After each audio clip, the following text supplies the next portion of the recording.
Excise పద్ధతి అధ్యక్ష. ఈ ఎక్సైజ్లో అధ్యక్ష చాలా బాధాకరం.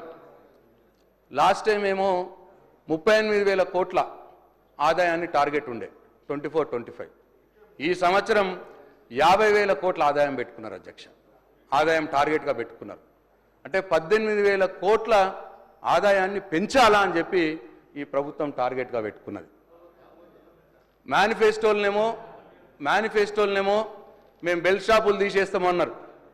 మరి ఇప్పుడు ఆదాయం పెరగాలంటే ఎక్కువ మంది అమ్మాలంటే ఎక్కువ షాపులు కావాలి. అంటే బెల్ట్ షాపులు మీరు ఎంకరేజ్ చేస్తున్నట్టే అని చెప్పి నేను ఈ సందర్భంగా తమరి ద్వారా ఈ ప్రభుత్వానికి చెప్తా ఉన్నా. అట్లనే మీ కాంగ్రెస్ మేనిఫెస్టోలో పెట్టినట్టు బెల్ట్ షాపులు తీసేయడానికి ప్రయత్నం చేయండి, తీసేయండి అని చెప్పి ప్రభుత్వాన్ని నేను డిమాండ్ చేస్తూ ఉన్నా. అదే అన్నారు, ఇప్పుడే పెంచుతున్న రేట్లు అన్నారు. అదే కొత్త బ్రాండ్లు, కొత్త బీర్లు, కొత్త బార్లు, మరిన్ని బెల్ట్ షాపులు. ఇదేనా ఈ కాంగ్రెస్ పార్టీ యొక్క పాలసీ, ప్రభుత్వం యొక్క పాలసీ అని చెప్పి నేను అడుగుతా ఉన్నాను అధ్యక్ష. తీవ్రంగా వ్యతిరేకిస్తున్నాం. ఈ ఆదాయం పెంచే మార్గం పెట్టుకోవడం అనేది మేము తీవ్రంగా వ్యతిరేకిస్తున్నాం. దీన్ని ఉపసంహరించుకోవాలని చెప్పి ప్రభుత్వాన్ని నేను డిమాండ్ చేస్తూ 12,000 కోట్ల ఆదాయం పెంచడానికి పెట్టుకున్నారు. ఇది చాలా ఎక్కువ అధ్యక్ష. ఒకటేసారి మరి మొత్తం మీ ఆదాయం కోసం కుటుంబాలని ఛిద్రం చేస్తారా అని చెప్పి నేను ఈ ప్రభుత్వాన్ని అడదలుచుకున్న అధ్యక్ష. కాబట్టి ఈ విషయంలో పునరాలోచించుకోవాలి. ఒక్క నిమిషం వెంకన్న సార్, చాలా సంతోషం. ఇప్పటికైనా బెల్ట్ షాపులు తీసుకొచ్చినాము, మేమే ప్రోత్సాహం చేసిన అని చెప్పిన ప్రశాంత్ రెడ్డి గారికి, ఆ టీఆర్ఎస్ పార్టీ ప్రభుత్వం సంతోషం. బెల్ట్ షాపులకు సంబంధించి స్పష్టంగా కూడా మా వైఖరి, బెల్ట్ షాపులను ఎంకరేజ్ చేయం. దానికి సంబంధించి ఈరోజు వారు చెప్తా ఉన్నారు ఏ విధంగా ఆదాయం పెంచాలని. ఆదాయం పెంచడానికి కేవలం రేట్లు పెంచడానికో లేకుంటే బెల్ట్ షాప్ పెంచడం కాదు అధ్యక్ష. లీకేజెస్ ఏదైనా డిపార్ట్మెంట్లో ఉంటే దాన్ని అరికట్టే కార్యక్రమం చేస్తామని చెప్పడానికే మేము ఆదాయం పెంచుతామని చెప్పాము. ఆ విధమైన లీకేజెస్ ఉండే వారి ప్రభుత్వ హయాంలో ఆ లీకేజెస్ని అరికట్టే కార్యాచరణ తీసుకుంటున్నాం కనుకనే మాకు నమ్మకం ఉంది. వారు అన్నీ వారే చేసిండ్రు, బెల్ట్ షాపులు తెరిచిండ్రు అడ్డగోలుగా ఇష్టారాజ్యంగా. ఈరోజు ఆ బ్రీవరేజ్ కంపెనీకి సంబంధించి ఏ విధంగా చెప్పిండ్రో ఆ విధంగా చెప్పాను. కానీ అధ్యక్ష, ఈరోజు చౌక ధరలకు సంబంధించిన షాపులలో కూడా అమ్ముకునే అవకాశం ఇచ్చిన అధ్యక్ష వారు అనేక సందర్భాల్లో వారు పట్టుబడ్డారు అధ్యక్ష. ఈరోజు వారు మాట్లాడతారంటే దయ్యాలు వేదాలు వలికినట్టున్నాయి అధ్యక్ష. ఈరోజు ఏంది అధ్యక్ష ఇది? మేమేం చెప్పినాం? లీకేజెస్ని అరెస్ట్ చేస్తాం, అడ్మినిస్ట్రేటివ్ రిఫార్మ్స్ తీసుకొస్తాం, దానివల్ల ఈ విధంగా మాకు రెవెన్యూ పెంచే అవకాశం ఉంటుందని చెప్పినాం. దాన్ని తీసుకుపోయి ఆయనకున్న నిజంగా అనుభవంతో దాన్ని అటెండర్ తీసుకుపోయి ఆ విధంగా మాట్లాడే ప్రయత్నం చేస్తూ ఉన్నారు అధ్యక్ష. చాలా సమయం ఇచ్చారు అధ్యక్ష వారికి. దయచేసి ప్రశాంత్ రెడ్డి గారు కంక్లూడ్ కూడా చేయడం జరిగిందని వారు చెప్పిండ్రు. దయచేసి ఇప్పుడు మా సభ్యులకు అవకాశం అని కోరుతా ఉన్నాను. శ్రీధర్ బాబు గారు చాలా చిలక పలుకులు పలికినారు సార్. ఇప్పుడు నేనేమంటున్నా అంటే ఈ ప్రభుత్వానికి చిత్తశుద్ధి ఉంటే మీరు మేనిఫెస్టోలో చెప్పినట్టు బెల్ట్ షాపుల్ని తీసేయండి, ప్రభుత్వం మీదే ఉన్నది, మీరు మేనిఫెస్టోలో చెప్పినట్టు బెల్ట్ షాపులు తీసేయాలని చెప్పి నేను డిమాండ్ చేస్తూ, అదే అధ్యక్ష బెల్ట్ షాపులు తీసేయాలి. అట్లనే ఆదాయం 12,000 కోట్లు 12,000 కోట్లు అంటే మామూలు మాట కాదు సార్. 12,000 కోట్లు ఇవాళ పెంచాలా అనంటే ఎన్ని రేట్లు పెంచుతారు సార్? ఏం చేస్తారు సార్? ఏ పిలుపురేది ఉంటుంది సార్? ఇదంతా కూడా సార్ ఇది అన్యాయం సార్. 12,000 కోట్లు పెంచడం అయితే ప్రజల్ని మందు ఎక్కువ తాగిపోయడం, లేకపోతే ప్రజల మీద భారం మోపడం, ఈ రెండు విషయాలే మరి టార్గెట్గా పెట్టుకున్నారు. దయచేసి దీని మీద పునరాలోచించాలి, బెల్ట్ షాపులు ఎత్తేయాలి, ఈ 12,000 కోట్లు ఆదాయం పెంచాలన్న దాన్ని వాపస్ తీసుకోవాలని చెప్పి నేను డిమాండ్ చేస్తూ సెలవు తీసుకుంటున్నాను. కోమటిరెడ్డి వెంకటరెడ్డి దాదాపు 1 మినిట్ ఎక్సైజ్ మినిస్టర్ గారు. అధ్యక్ష, గౌరవ ప్రశాంత్ రెడ్డి గారు మాట్లాడుతూ ఎక్సైజ్ ఆదాయాన్ని ఎట్లా పెంచుతారు అంటూ ప్రస్తావించడం జరిగింది అధ్యక్ష. ఆ విషయానికి వస్తే అసలు ఎక్సైజు ఆదాయానికి సంబంధించి పెంచింది ఎవరు అధ్యక్ష? 2014 జూన్ 2 తెలంగాణ రాష్ట్రం ఏర్పడ్డ సందర్భంలో తెలంగాణ రాష్ట్రానికి వచ్చినటువంటి ఎక్సైజ్ ఆదాయం ఆనాడు వస్తున్న ఆదాయం సుమారుగా 9,000 కోట్ల అధ్యక్ష.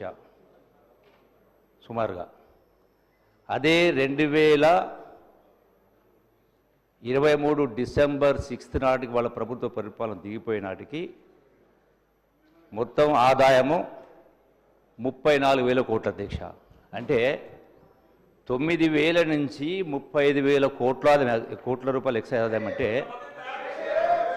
అధ్యక్ష వాస్తవాలు వినాల 25,000 కోట్ల రూపాయల ఆదాయం పెంచింది ఎవరు? నెంబర్ 1.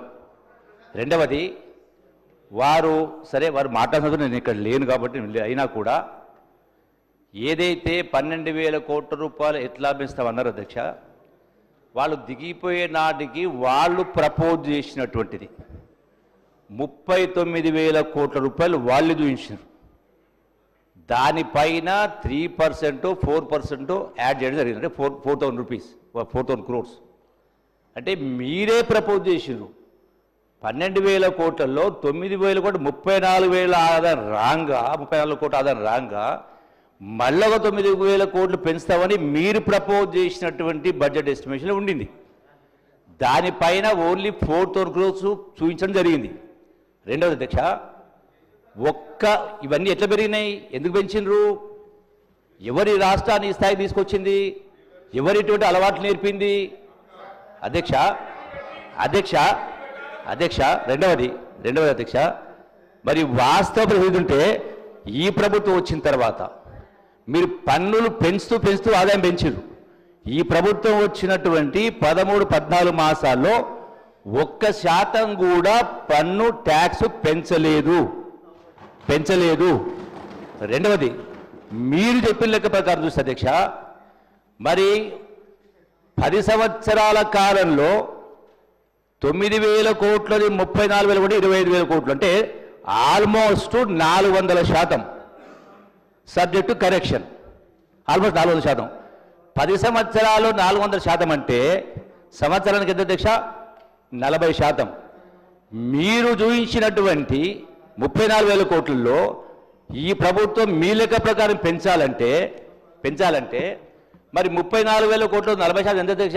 ఎంత అధ్యక్ష? ఆల్మోస్ట్ 15,000 కోట్ల రూపాయలు. అంటే 35% 50,000 కోట్లు కావాలి. ఆదాయం యాక్చువల్గా ఈ ప్రభుత్వం వచ్చిన తర్వాత పెంచలేదు, పెరగలేదు, ఇంకా కొంత తగ్గింది.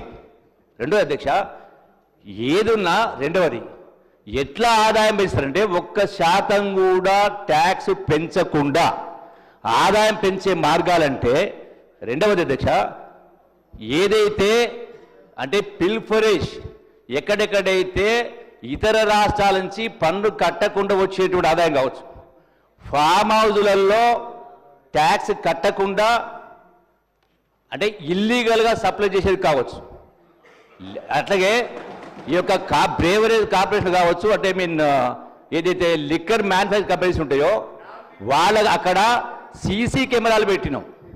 ఆ సీసీ కెమెరాలను ఏదైతే పోలీస్ కమాండ్ కంట్రోల్ సెంటర్కు అనుసంధానం చేసినాం.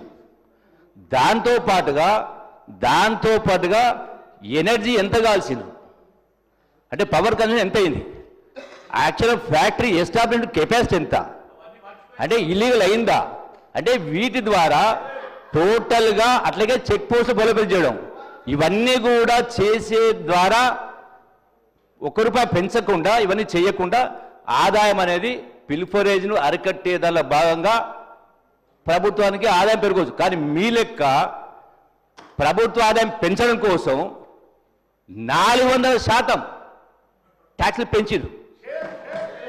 మాట్లాడితే అర్థం కాలేదా?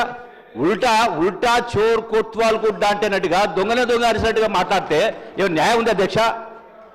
ఇదే కాదు, ఏ అంశంలో కూడా వాస్తవాలు ఒకటి ఉంటా ఉన్నాయి, ప్రచారం ఇంకోటి చేస్తూ ఉన్నారు. ఇది దుర్మార్గమైనటువంటిది.